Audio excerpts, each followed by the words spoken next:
My mother-in-law is a superwoman. At 42, she looks so good that even 20-year-olds envy her. And her femininity, grace, and grooming are just top-notch. As soon as she crosses the threshold of our apartment, it's like another universe. I immediately smell her perfume.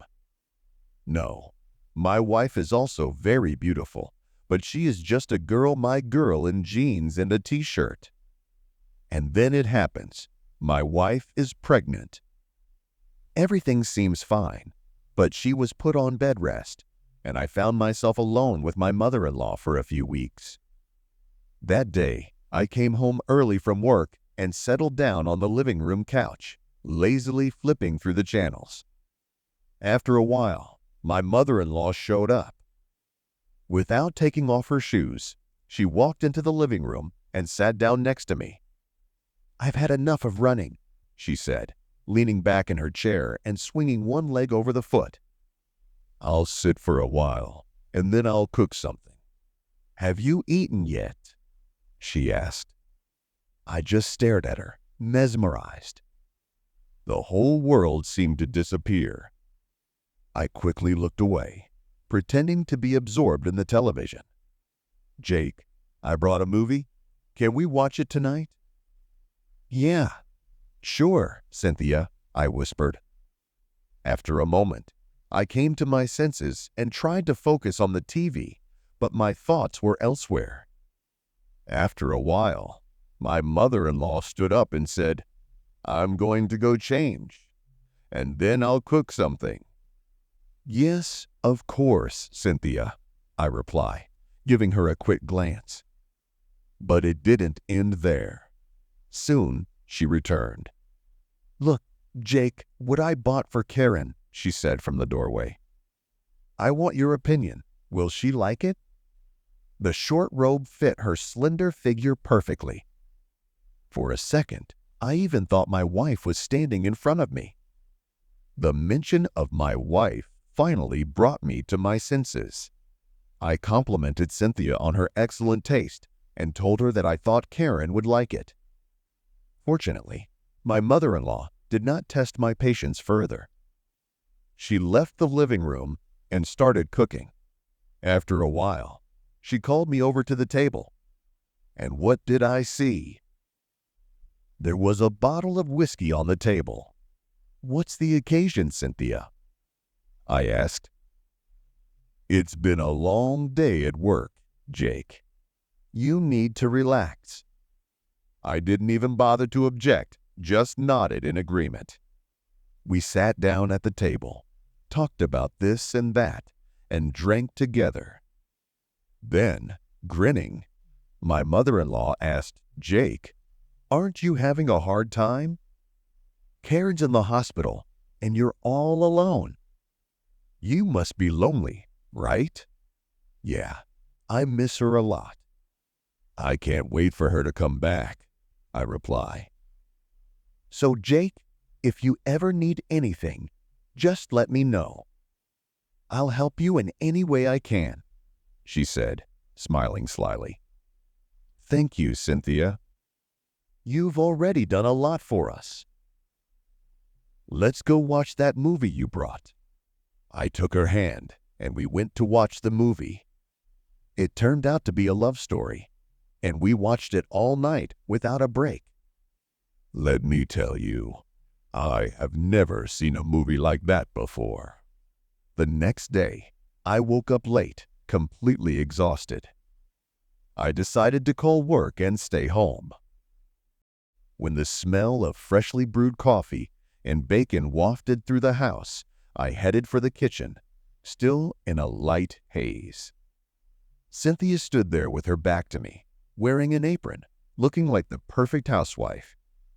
I sat down at the kitchen table, watching her graceful movements around the kitchen. "Good morning, Jake," she said, looking over her shoulder with a smile. "I thought you might want a hearty breakfast after last night. You looked pretty exhausted." "Yeah, I guess I am," I said, rubbing my eyes. "Thanks for that, Cynthia." for taking care of me while my wife isn't home." She shrugged playfully. "What kind of mother-in-law would I be if I didn't take care of you?" As we ate, the conversation flowed easily. She asked about work, about Karen's condition, and even teased me a little about the fact that I practically fell asleep halfway through the movie. I laughed along with her, feeling more comfortable than I expected. It was like she made me forget how stressful everything was. The day went on, and I tried to occupy myself with something. I went upstairs, checked my email, and tried to do some housework. But no matter how hard I tried to focus, my thoughts kept coming back to Cynthia. Something about the way she moved around the house, the way she smiled at me, seemed different. Too intimate. Later that evening, I was sitting in the living room again, mindlessly scrolling through my phone when Cynthia walked in. This time, she wasn't wearing an apron or her previous casual outfit. She had changed into a fitted blouse and skirt, put on makeup, and curled her hair slightly. She looked like she was going out for a night on the town. "You look nice," I said, trying to sound casual even though my throat was dry. "Thanks, Jake," she replied, smiling warmly at me.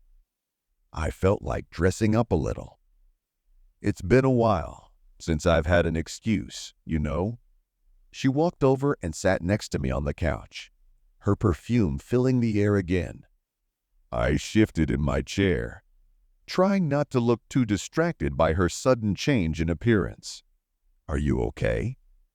she asked, tilting her head slightly, her eyes searching mine. "You look tense." "I'm fine," I lied, trying to hide the growing knot in my stomach. "Just thinking about Karen. I miss her." Cynthia reached out and placed her hand on my arm. "She'll be home soon. In the meantime, I'll take care of you, right?"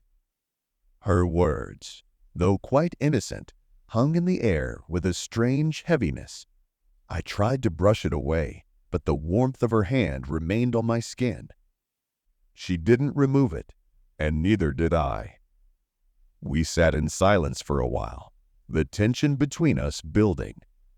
Cynthia leaned back slightly, her eyes never taking her eyes off mine. "Jake, there's something I've been meaning to ask you," she said, her voice softer, almost hesitant. "About what?" I asked, my heart beating a little faster. She paused, as if gathering her thoughts. "Do you ever feel like you're missing something? Like no matter how good things are, there's always something more you want but can't have?" Her question caught me off guard.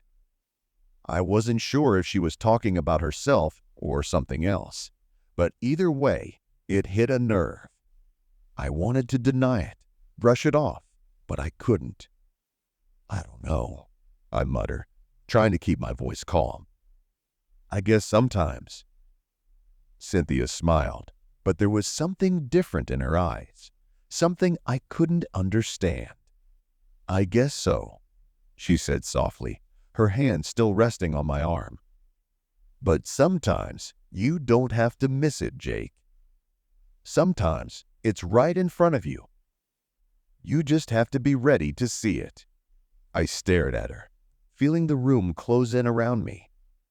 She leaned in slightly, her face so close I could feel the warmth of her breath. For a moment, everything else disappeared: the house, the couch, the fact that Karen was in the hospital.